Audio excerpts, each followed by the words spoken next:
Se você sofre com enxaqueca e tem muitas dores de cabeça, já tentou vários tratamentos e acha que nada dá certo, esse vídeo é para você. Na verdade, essa série de 3 vídeos, em cada um deles eu falo sobre uma das 3 principais razões pelas quais as pessoas acham que nenhum tratamento da enxaqueca funciona. Então, se esse é o seu caso, assista até o final e não deixe de assistir também o nosso vídeo primeiro dessa série. Eu sou Márcio Natan, sou neurologista e a minha missão é ajudar você a entender um pouco melhor a ciência que existe sobre dores de cabeça e os tratamentos que existem com o intuito de melhorar a qualidade de vida.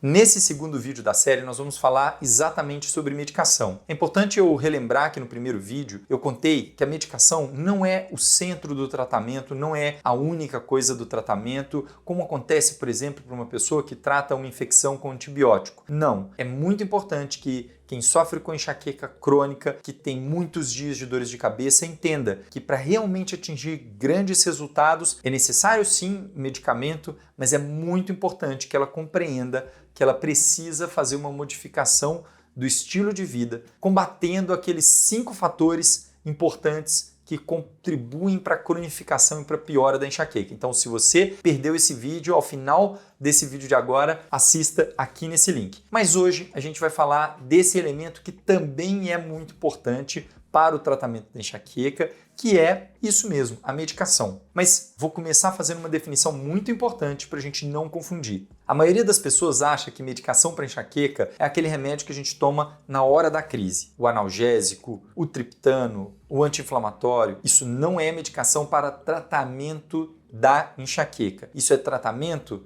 exclusivamente da crise. É importante, mas não é o tema de hoje da nossa aula. A gente está falando aqui hoje sobre o tratamento que a gente chama de preventivo, que tem o intuito de fazer com que as crises deixem de acontecer tão frequentes, fazer com que as crises percam intensidade, fazer com que, no final das contas, o impacto da crise seja menor sobre a sua qualidade de vida. Então, esses medicamentos preventivos são necessários no tratamento quando a gente está falando de todas as pessoas com enxaqueca crônica, ou seja, enxaqueca que tem muitos dias de dores de cabeça, mais da metade dos dias do mês com dores de cabeça. Ok, mas como a gente disse no primeiro vídeo, mesmo assim, o tratamento preventivo medicamentoso não pode ser a única alternativa. Se a pessoa só utiliza o tratamento preventivo e não ajusta os medidas de estilo de vida, muitas vezes ela vai se frustrar com o resultado que não chega da forma como ela espera. Mas isso não quer dizer que o tratamento preventivo não seja importante. Ele é fundamental para essas pessoas. E aí, hoje eu vou explicar alguns erros muito frequentes que acontecem justamente em relação ao medicamento. Vou te dizer 3 grandes erros que acontecem em relação ao medicamento no tratamento preventivo da enxaqueca de pessoas que sofrem com enxaqueca crônica. Primeiro erro, está relacionado à dose. Olha, qualquer situação que a gente usa uma medicação, a dose é algo extremamente importante. Vou te dar um exemplo muito simples. Imagine só um suco de maracujá. Imagine que uma pessoa te oferece um suco de maracujá e você pergunta, você já adoçou, colocou açúcar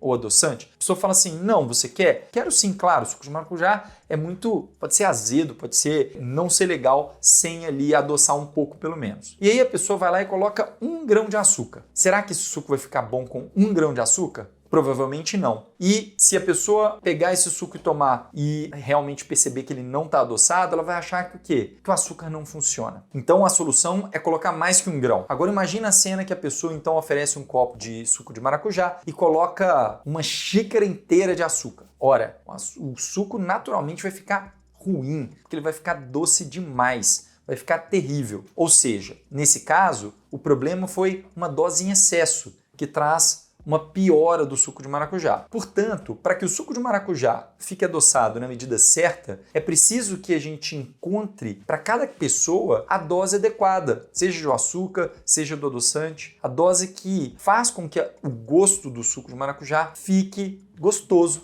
para aquela pessoa. E de uma pessoa é diferente para outra. A gente tem uma média ali de pessoas que vai ter uma dose parecida, mas existem pessoas que querem só uma gotinha realmente de adoçante, existem pessoas que querem várias gotas de adoçante e no meio do caminho existem pessoas que querem um número médio ali de gotas de adoçante ou de açúcar. A mesma coisa serve quando a gente fala de tratamentos medicamentosos em geral na medicina, e especialmente aqui na enxaqueca. O que eu quero dizer? Uma pessoa que inicia um tratamento, ela inicia esse tratamento com uma dose baixa, e a gente já vai falar no segundo ponto por que a gente começa com a dose baixa. Com o passar do tempo, a gente precisa avaliar qual foi a resposta, se efetivamente aquele medicamento ajudou, agora presta atenção, começar a reduzir a frequência, a intensidade e o impacto das crises. Afinal de contas, nenhum desses medicamentos preventivos vai ser iniciado e acabou a enxaqueca. Isso, infelizmente, não existe ainda hoje e não adianta a gente estabelecer uma expectativa que não é realista, porque isso faz com que a pessoa se frustre e deixe um tratamento que possivelmente traria para ela a médio prazo aquele objetivo de uma melhora da qualidade de vida. Então, a gente precisa reavaliar e, diante desse resultado, seja de uma melhora ou eventualmente a pessoa não começou a ter melhora porque a dose realmente estava baixa, daí a gente incrementa aquela dose, aumenta um pouco a dose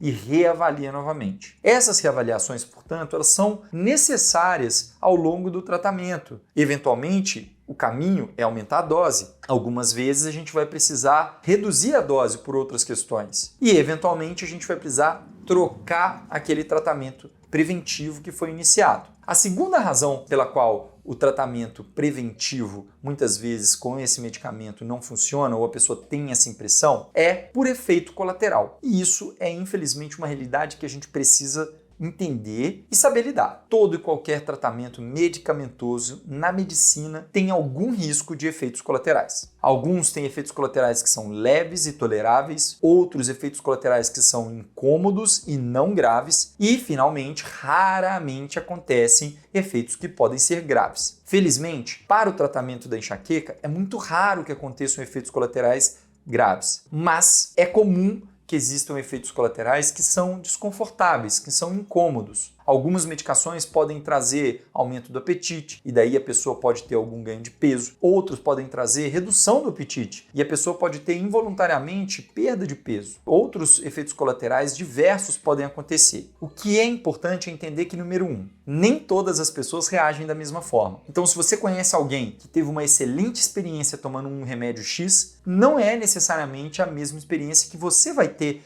tomando aquele mesmo remédio. E o contrário é verdadeiro. Às vezes alguém vai te falar sobre alguma medicação que foi terrível e que, na verdade, essa é aquela experiência da pessoa. E você sabe por que é diferente de uma pessoa para outra? Existem algumas razões, mas uma que ajuda muito a gente a entender é a seguinte: existem fatores genéticos importantes que determinam como algumas substâncias do nosso organismo, chamadas enzimas, que são as substâncias que estão envolvidas na limpeza dos medicamentos e das diversas substâncias do nosso organismo, atuam em cada uma das pessoas. Então, determinadas pessoas têm geneticamente determinado que vão ter ali uma quantidade X de enzimas que vão atuar na limpeza do detrito de algum medicamento. Um outro grupo de pessoas vai ter bem menos daquela enzima. Isso vai fazer com que essa pessoa esteja mais suscetível a efeito colateral daquele remédio. Daí, quando essa pessoa toma o remédio, ela não fica legal, ela tem mal-estar, ela tem efeitos colaterais. Quando essa outra pessoa toma o mesmo remédio na mesma dose, ela não sente nenhum efeito colateral e daí ela tem chance de experimentar vários benefícios daquele medicamento. Por isso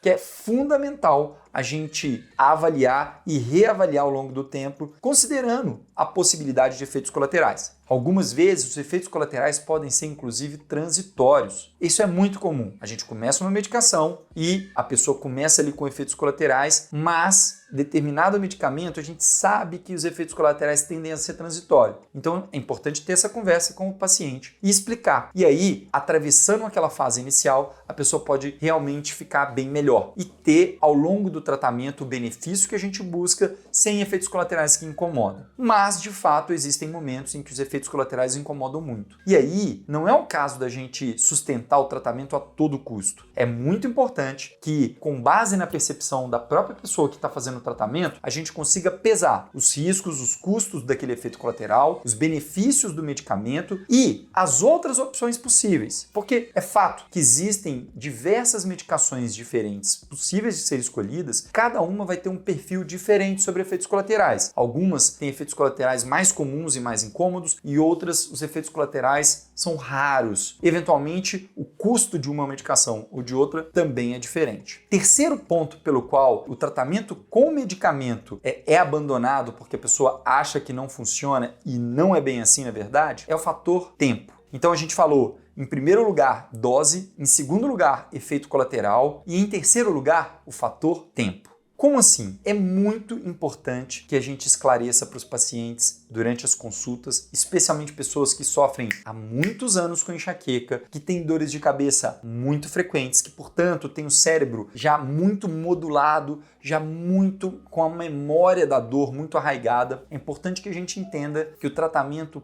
pode sim e tem uma grande chance de fazer efeito, mas que isso não acontece da noite por dia. Isso leva tempo. Então, é muito importante que a gente persista com o medicamento se ele não está tendo efeito colateral, até que a gente tenha tempo suficiente para avaliar se ele tem resposta. E ajustar a expectativa. Afinal de contas, muitas pessoas começam um tratamento novo achando que ele vai acabar completamente com a dor de cabeça. Não é isso que acontece. Mas, se aquela pessoa acerta com a medicação, se dá tempo suficiente, se não tem efeitos colaterais e se ela entende que o medicamento é só um pedaço do tratamento e ela topa e adere às medidas de estilo de vida que favorecem a melhora, essa pessoa, sim, tem uma grande chance de melhorar a sua qualidade de vida. Esse é o vídeo sobre a questão do tratamento preventivo e por que as pessoas acham que nada funciona e, no entanto, na maioria das vezes isso não é verdade. No próximo vídeo, nós vamos falar do diagnóstico. Sim, é muito importante a gente falar sobre essa questão do diagnóstico quando a gente tem a sensação